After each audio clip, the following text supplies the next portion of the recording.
में आज हम करेंगे टाइप ऑफ कंपनीज। अभी तक आप कंपनीज की डेफिनेशन पढ़ चुके हैं कि कंपनीज जो है वो कंपनीज एक्ट के अंडर जो है वो रजिस्टर की जाती है। नाउ इसके टाइप्स पढ़ेंगे। First is private company, public company and one person company. Private company वो कंपनी होती है जिसमें कि अंडर आर्टिकल ऑफ एसोसिएशन वो रिस्ट्रिक्ट करती है कि इसके जो मेंबर्स हैं वो अपने शेयर्स जो है वो किसी को भी ट्रांसफ़र नहीं कर सकते। Restricts the right of its members to transfer. कोई भी मेंबर जो है अपने राइट्स यानी कि अपने शेयर्स को ट्रांसफ़र नहीं कर सकता। इट हैज़ मिनिमम 2 मेंबर्स, कम से कम 2 लोग मिलकर के कोई भी कंपनी को स्टार्ट कर सकते हैं और मैक्सिमम 200 मेंबर्स तक जो है वो इसके मेंबर हो सकते हैं। It prohibits any invitation to general public. General public को जो है वो इनके शेयर्स खरीदने के लिए वो रिस्ट्रिक्ट करती है। वो नहीं इनवाइट कर सकती किसी भी जनरल पब्लिक को कि वो इनके शेयर्स को ओपन मार्केट से खरीद लें, यानी कि ओपन मार्केट में इनके शेयर्स का सेल और परचेज नहीं होता है। Must have maximum paid up capital 1 lakh. कम से minimum paid up capital 1 lakh, कम से कम 1 लाख मिनिमम कैपिटल से स्टार्ट की जाती है। उसके बाद वो कितनी भी आगे तक उसके कैपिटल जो है वो बनाई जा सकती है, जो कि समय समय पर उसके आर्टिकल्स ऑफ एसोसिएशन में लिखा जाता है। It is necessary for a private company to use the word private limited. अपनी कंपनी के नाम के साथ प्राइवेट लिमिटेड वर्ड का यूज़ करना उसके लिए कंपलसरी होता है। यानी कि अपनी कंपनी का नाम लिखा तो उसके पीछे वो प्राइवेट लिमिटेड लिखेगी। It is under section 2 of section 68 of Companies Act 2013. Now, public company वो होती है जिसमें कम से कम 7 मेंबर्स होते हैं और मैक्सिमम नंबर ऑफ मेंबर्स की कोई लिमिट नहीं होती। कम से कम 7 लोग मिलकर के इस कंपनी को स्टार्ट करते हैं और वो कितने भी मेंबर्स तक उसे बढ़ा सकते हैं। अपने शेयर्स को, अपने इंटरेस्ट को ट्रांसफ़र करने में कोई रिस्ट्रिक्शन नहीं होती, यानी कि इसके मेंबर्स जो हैं वो अपने शेयर्स को जो है वो मार्केट में सेल करके दूसरे नए मेंबर्स बना सकते हैं। यानी कि एक मेंबर ने अगर अपने शेयर सेल किए तो दूसरा पर्सन जिसने खरीदा अब वो मेंबर बन जाएगा।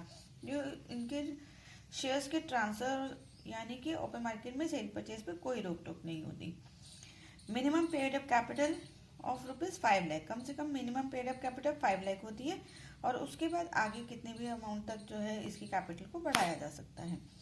Not prohibited from inviting subscription from general public. General public से भी ये जो है अपने शेयर्स को सेल कर सकते हैं, यानी कि जनरल पब्लिक को इनवाइट कर सकते हैं कि वो इनके शेयर्स को परचेज कर ले। And next is 1 person company. ये कंसेप्ट 2013 से ही कंपनीज एक्ट में ही आया है और 2005 में जो है इसको जो है पहली बार इसका प्रपोजल दिया गया था। उससे पहले ऐसी कोई कंपनी नहीं हुआ करती थी। 1 पर्सन कंपनी नाम से ही बिल्कुल क्लियर है कि इसमें 1 and only 1 person he member होता है। Only 1 natural person who is an Indian citizen और रेजिडेंट ऑफ इंडिया। वही पर्सन जो है वो 1 पर्सन कंपनी खोल सकता है जो कि इंडिया का सिटीजन है और रेजिडेंट हो। रेजिडेंट वो होता है जो कम से कम 182 डेज इंडिया में ही रहा हो। अगर वो इंडिया में बहुत कम समय रहा है तो वो रेजिडेंट ऑफ इंडिया नहीं कहलाता है। तो वो इंडियन सिटीजन और इंडिया का रेजिडेंट होना चाहिए, तभी वो कंपनी स्टार्ट कर सकता है। ऐसा 1 पर्सन जो है वो 1 ही कंपनी स्टार्ट कर सकता है, एक से ज़्यादा कंपनी वो नहीं खोल सकता। नो माइनर कैन बी ना मेंबर और नॉमिनी। कोई भी माइनर मेंबर जो है, माइनर पर्सन, वो 1 पर्सन कंपनी नहीं स्टार्ट कर सकता और ना ही ऐसी कंपनीज का नॉमिनी हो सकता है जिसके नाम पर कि जो ऑनर है उसके जाने के बाद उस कंपनी की ऑनरशिप ट्रांसफ़र हो जाए। और अगर किसी एक पर्सन के नाम पर एक से ज़्यादा कंपनी हो जाती है तो उसे विदिन 180 डेज जो है एक कंपनी में से अपना नाम हटाना होता है।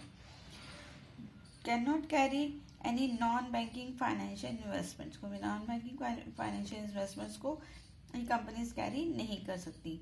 और cannot be converted in any type of company। 1 person company से वो प्राइवेट कंपनी या पब्लिक कंपनी में शिफ्ट नहीं कर सकती जब तक कि उसके 2 साल पूरे नहीं हो जाए।